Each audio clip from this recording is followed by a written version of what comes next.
اعوذ باللہ من الشیطان الرجیم بسم اللہ الرحمن الرحیم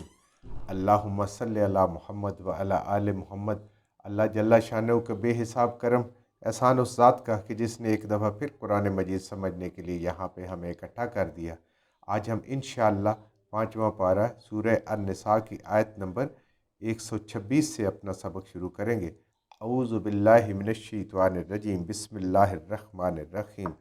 وَلِلَّهِ مَا فِي السَّمَاوَاتِ وَمَا فِي الْأَرْضِ وَكَانَ اللَّهُ بِكُلِّ شَيْءٍ مُحِيطًا۔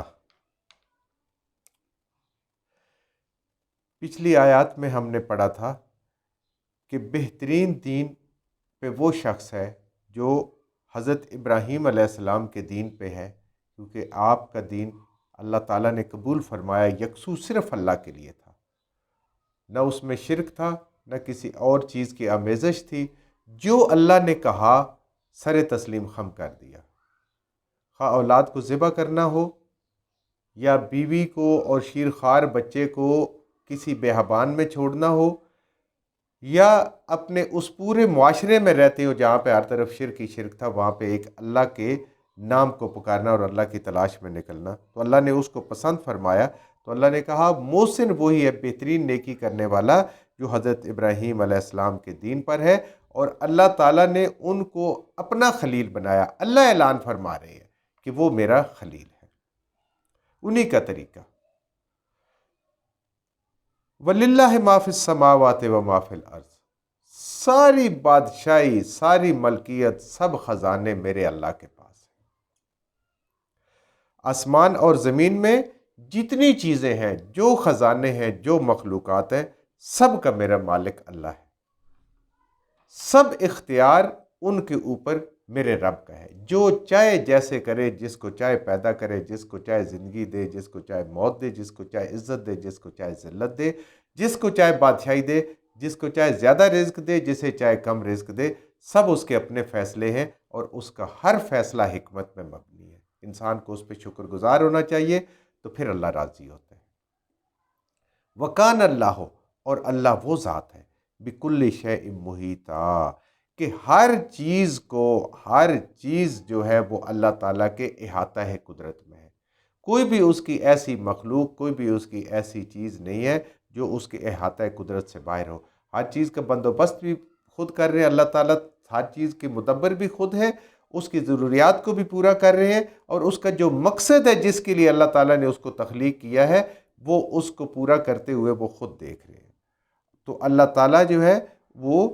ہر چیز کو گھیرے ہوئے، ساری مخلوق کو گھیرے ہوئے ہے۔ تو پھر کوئی بھی فرما بردار ہو اللہ کا یا اللہ کا نافرمان ہو، وہ اللہ کی اس احاطے سے باہر نہیں ہے۔ اس نے اللہ کے سامنے پیش ہونا ہے، وہ بچ کر جا نہیں سکتا، وہ اللہ کے گھیرے کے اندر، اللہ کے کنٹرول کے اندر ہے۔ دیکھ لیں کتنے کتنے بڑے بڑے سرکش اس دنیا میں پیدا ہوئے، لیکن کیا سب کو موت نے آ کے گھیر کے بالکل بے بس کر دیا؟ بعض دفعہ تو انسان کو بیماری ہی بے بس کر دیتی ہے، موت تو آگے بہت بڑی چیز ہے جو بے بس کرتی ہی کرتی ہے انسان کو۔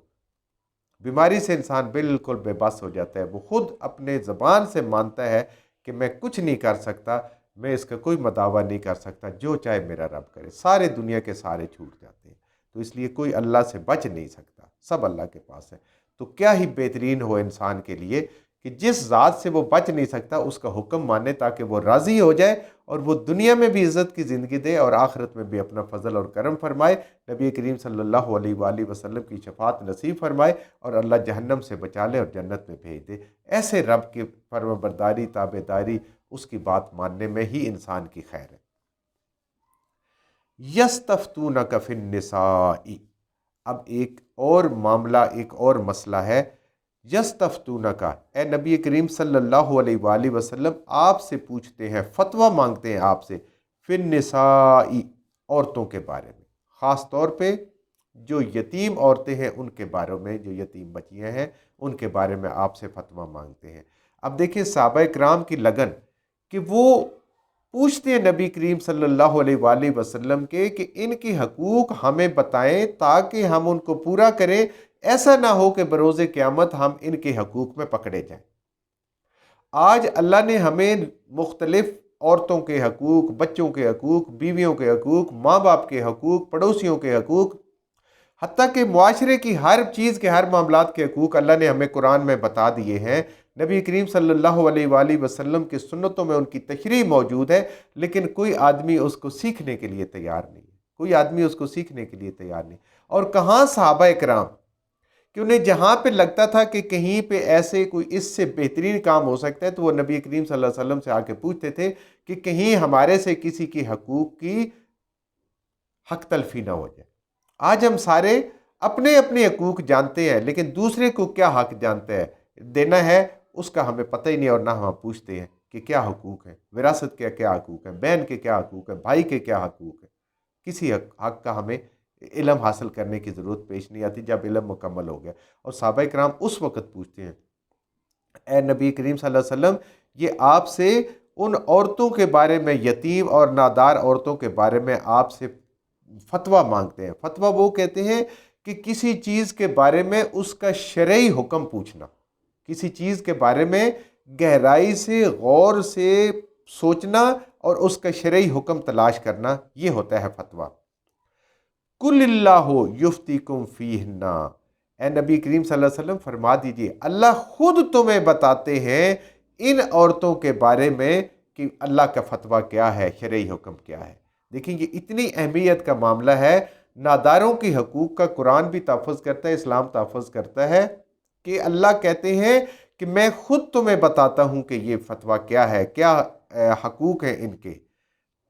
ما یتلا علیکم فی الکتاب، یہ اس کے اندر ہم نے لکھ دیا، اس کے اندر فرض کر دیا ہے جو کتاب قرآن تم تلاوت کرتے ہو۔ صحابہ اکرام کے سیکھنے کا شوق دیکھیں اور اللہ تعالیٰ کا فضل و کرم دیکھیں۔ اللہ کہتے ہیں میں خود بتاتا ہوں تمہیں، اور میں نے اس کے اندر لکھ دیے ہیں یہ فتوے اور یہ ساری باتیں ناداروں کے حقوق خود، کہ جو کتاب تمہارے اندر، تمہارے اوپر ہے، جو تمہارے اندر موجود ہے اس کتاب کے اندر، کہ فی الیتامی، یتیموں کے بارے میں، النساء، عورتوں کے، یتیم عورتوں کے اور یتیم بچیوں کے بارے میں جو آپ سوال کرتے ہیں وہ میں قرآن کے اندر لکھ دیتا ہوں، وہ قرآن کے اندر موجود ہے، جیسے پیچھے سورہ نساء میں بھی ہم نے پڑھا تھا۔ تو قرآن ہر حق کی بڑی اہمیت دیتا ہے، لیکن ناداروں کے حقوق کی اللہ تعالیٰ سب سے زیادہ تاکید فرماتے ہیں، اور نبی کریم صلی اللہ علیہ وسلم کی سب سے زیادہ سنت ہے۔ لا تؤتونہن ما کتب لہن، اللہ فرما رہے ہیں کہ تم وہ لوگ ہو، لا تؤتونہن، ان عورتوں کو نہیں دیتے ہو، ما کتبہ، جو لکھا گیا ہے، جو مہر مقرر ہے، لہن، ان عورتوں کے لیے۔ یتیم عورتیں، یتیم جو زیر کفالت خواتین ہیں، بچیاں ہیں جو تمہارے ہیں، تو تم سمجھتے ہو کہ یہ ہماری اب زیر کفالت آ گئی ہیں، ان کو اگر مہر نہ بھی دیا تو ان کے اپنے ساتھ یا اپنے بچوں کے ساتھ ہم شادیاں کر لیں گے۔ اللہ فرما رہے ہیں کہ یہ تم ایسا کام کرتے ہو۔ وَتَرْغَبُونَ أَن تَنكِحُوهُنَّ، اور ان سے رغبت رکھتے ہو نکاح کرنے کی، نکاح کرنے کی رغبت رکھتے ہو، چاہتے ہو کہ نکاح ان سے کریں، لیکن چونکہ ان کا پیچھے کوئی ولی نہیں ہے، کوئی ان کا پوچھنے والا نہیں، ان کے حقوق کی حفاظت کرنے والا نہیں، کوئی بھائی یا والد نہیں ہے، تو تم ان کو جو مہر مقرر کرتے ہو وہ ان کو ادا نہیں کرتے ہو۔ والمستضعفین، اور جو ناتواں لوگ ہیں، جو کمزور لوگ ہیں، من الولدان، لڑکوں میں سے، بچوں میں سے، اور ان کے اگر آگے بیوہ کے کوئی بچے ہیں اور ان کے ہیں، ان کے بارے حقوق کے بارے میں، یا کوئی ایسا ہے بچہ جو یتیم ہو جاتا ہے، لڑکا ہے یا لڑکی ہے، ان کے حقوق کے بارے میں اللہ تعالیٰ نے، ان کا سوال تو صرف عورتوں کے بارے میں تھا، اللہ مزید اضافی تعلیم فرما رہے ہیں کہ ان لوگوں کے حقوق پر بھی خیال کرنا ہے۔ وَأَن تَقُومُوا لِلْيَتَامَى بِالْقِسْطِ، یہ جو کمزور لوگ ہیں، یہ یتیم لوگ ہیں، اللہ تعالیٰ فرما رہے ہیں کہ ان کے معاملے میں ایمان والو تم انصاف پہ قائم ہو جاؤ۔ بالکل ان کا حقوق تمہارے اپنے ذمے ہے یا کسی اور کے ذمے، کہیں بھی ان کے حقوق کی بات ہوتی ہے تو تقومو، کھڑے ہو جاؤ، قائم ہو جاؤ، حکم کرو لِلْيَتَامَى بِالْقِسْطِ، بالکل انصاف کے ساتھ، خواہ وہ میراث کی بات ہو یا وہ حق مہر کی بات ہو یا کسی بھی حق کی بات ہو اس دنیا میں کے معاملات میں، آپ ان کے لیے ایمان کی نشانی یہ ہے کہ وہ ان کے لیے انسان کھڑا ہو جائے انصاف کے ساتھ۔ وَمَا تَفْعَلُوا،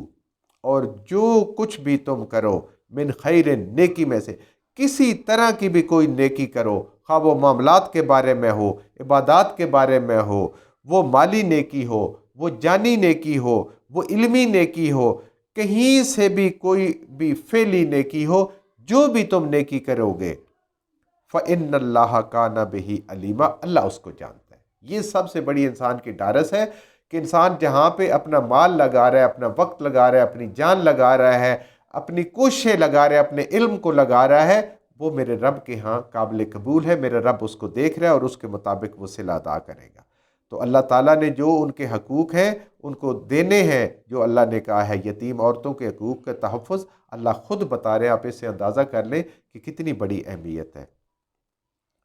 وَإِنِ امْرَأَةٌ، اور اگر کوئی عورت خافت، اس کو ڈر ہو، من بعلہا نشوزن، من بعلہا کہ اس کو خامن سے، نشوزن کہ وہ کوئی زیادتی کرے گا۔ اگر کسی عورت کو، اب دیکھیں عورتوں کا تھا کہ وہ مردوں کے ساتھ کیسا سلوک کرے، اب اللہ تعالیٰ مردوں کو بتا رہا ہے کہ اگر کسی عورت کو یہ ڈر ہو کہ اس کا خامن جو ہے اس کے ساتھ زیادتی کرے گا، ظلم کرے گا، او اے رازن یا اس سے منہ پھیرے گا، اس کی حقوق پورے نہیں کرے گا، فلا جناح علیہما تو اس کے اوپر نہیں ہے گناہ کہ وہ دونوں مل کے یصلحا بینہما صلحا کہ وہ آپس میں بیٹھ کے معاملات کو طے کریں۔ پھر اگر خلا کی نوبت آتی ہے، کوئی اور طریقے سے آتی ہے، وہ بیٹھ کے آپس میں صلح کریں دونوں مل کر کہ ہمارا نباہ نہیں ہو سکتا، اللہ کی حدود قائم نہیں ہو سکتی، تو ہم بیٹھ کے مل کے فیصلہ کریں صلحن صلح، جس پہ وہ دونوں متفق ہو جائیں کہ علیحدگی کی ضرورت ہے یا وہ مل کے چل سکتے ہیں، یہ آپس میں طے کریں۔ خلا عورت جو ہے اس کے پاس حق اللہ نے دیا ہے کہ وہ خاندان کے بڑوں کو اکٹھا کر کے جیسے عدالتوں میں ہوتا ہے وہ خلا لے سکتی ہے۔ وَالصُّلْحُ خیر، اللہ فرما رہے ہیں صلح رحمی میں، آپس میں اتفاق سے جو فیصلہ کریں اسی میں بہترین ہے، اسی میں بھلائی ہے، وہی بہترین فیصلہ ہے۔ وَأُحْضِرَتِ الْأَنفُسُ الشُّحَّ، اور طبیعتیں تو بخل کی طرف مائل ہوتی ہیں۔ انسان کا جو طبیعت ہے وہ چاہتا ہے کہ وہ کسی کا مال لے، بخل کرے، اپنے مال کو چھپائے، اپنے حقوق تو مانگے لیکن دوسرے حق نہ دے، یعنی جو اس کے اوپر فرائض ہیں ان کو تو پورا نہ کرے لیکن اپنے حقوق کو پورا جانے۔ طبیعتیں اس طرف مائل ہوتی ہیں۔ اے انسان، اللہ تمہیں بتا رہا ہے کہ تیری طبیعت کس طرف جائے گی، اس طرف نہیں جانا۔ وَإِن تُحْسِنُوا، اگر تم احسان کرو، بھلائی والا معاملہ کرو، اپنے حقوق کو چھوڑ دو، صرف اپنے فرائض پہ اگر تم نظر رکھو، وَتَتَّقُوا، اور رب سے ڈرتے رہو۔ یہ کیوں کرو کہ میرا اللہ مجھ سے راضی ہو جائے، میرے حقوق نہیں ملتے کوئی بات نہیں ہے، میرے اوپر جو فرض ہے میں اس کو پورا کروں، اور اللہ سے ڈرتے رہو۔ فَإِنَّ اللَّهَ، تو پس بے شک اللہ کَانَ بِمَا تَعْمَلُونَ خَبِيرًا، جو بھی اے انسان تو عمل کرتا ہے اللہ اس سے باخبر ہے۔ اور جب اللہ کے باخبر ہونے کا مطلب یہ ہے کہ قیامت والے دن جب اللہ کے حضور پیش ہوں گے، ان ہر چیز کا جو انسان نے قربانی دی ہوگی، اپنے حق کو چھوڑا ہوگا، اپنے فرائض کو پورا ہوگا، اللہ اس کا بدلہ اپنی شان کے مطابق عطا فرمائیں گے۔ جو کچھ ہم نے صحیح پڑھا اللہ ہمارے ذہنوں میں، دلوں میں بٹھا دے، جہاں جہاں پڑھتے ہوئے بولتے ہیں ہم سے غلطیاں ہوگی اللہ میں معاف فرما دے، اور ان غلط باتوں کو ہمارے ذہنوں سے، دلوں سے اللہ کی ذات نکال دے۔